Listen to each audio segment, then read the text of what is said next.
our time. It's gone past 11 p.m. there, and the Senate just voted overwhelmingly to reject an objection from 6 senators to Arizona's electoral vote for Joe Biden. It all starts to get a bit complicated, doesn't it? But this was a really significant moment in that we expected a number of challenges to draw out this whole process, and it seems like they've really backed off after these extraordinary scenes that happened here at the US Capitol. We were expecting those Republican supporters of Donald Trump, at least 60 plus, to come out and object to those key swing states, Arizona being first up in the alphabetical list of the potential swing states that were going to be challenged. And now to see these numbers fall back show just how much this has really spooked people here at the Congress. And really, it's no surprise because these scenes were just unbelievable to see these Donald Trump supporters break through the barricades, riot through the Capitol building, cause so much damage and chaos, and to suspend what's a key Democratic part of the US election for 5 hours, with senior members of both the Congress and the Senate having to be evacuated to safe areas while they locked down the Capitol. This is a day for the history books, and what we've seen is this moment bring back just a bit of the normality of the normal process. On this vote, the yeas are 6, the nays are 93. The objection is not sustained.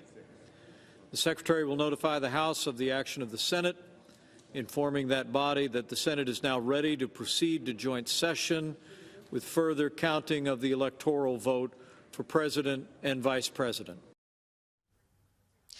Vice President Mike Pence has become a key figure today. The pressure was being put on him by President Donald Trump to not participate in this certification of the Electoral College vote result. Now, Mike Pence pushed back against that. He said it wasn't his place to do that if the states didn't come to him with a conflict of their own, which we've seen in at least one other US election in the 1800s. But not today, Mike Pence said, and that really raised the ire of Donald Trump. He has, though, held firm and had this to say when they were let back in after the protesters and rioters were cleared. To those who wreaked havoc in our Capitol today, you did not win. Violence never wins. Freedom wins. And this is still the people's house.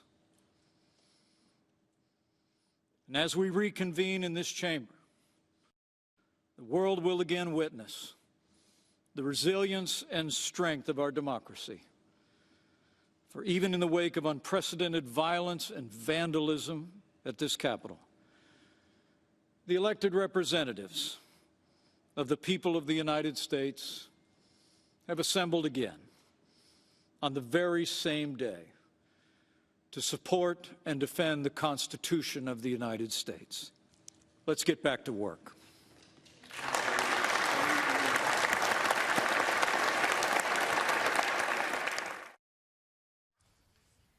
Now, we also heard from a quite sombre Senate Majority Leader Mitch McConnell. He's also a critical Republican figure. You'll remember he didn't come out and say that the election wasn't stolen for quite some time. He did take the cautious approach and wait for all of those legal challenges to run their course, and it was later in the piece that he was saying that they needed to accept the results. We heard much stronger sentiment from him today after those scenes in the Capitol building. Now, we assembled this afternoon to count our citizens' votes and to formalize their choice of the next president. Now we're going to finish exactly what we started. We'll complete the process the right way, by the book. We'll follow our precedents, our laws, and our Constitution to the letter. And we will certify the winner of the 2020 presidential election. Criminal behavior will never dominate the United States Congress. This institution is resilient. Our democratic republic is strong. The American people deserve nothing less. Senate Minority Leader Chuck Schumer, as you can imagine, was much more emphatic when he spoke when they were allowed back into the House just before the certification process got underway again. He was really laying blame at the feet of Donald Trump for not only his rhetoric that helped inflame some of these tensions, but his behaviour today. But make no mistake, my friends, today's events did not happen spontaneously. The president who promoted conspiracy theories that motivated these thugs, the president who exhorted them to come to our nation's capital, egged them on. He hardly ever discourages violence and more often encourages it. This president bears a great deal of the blame. This mob was in good part President Trump's doing, incited by his words, his lies. This violence, in good part, his responsibility, his everlasting shame. Today's events certainly would not have happened without him. Now, January 6th will go down as one of the darkest days in recent American history.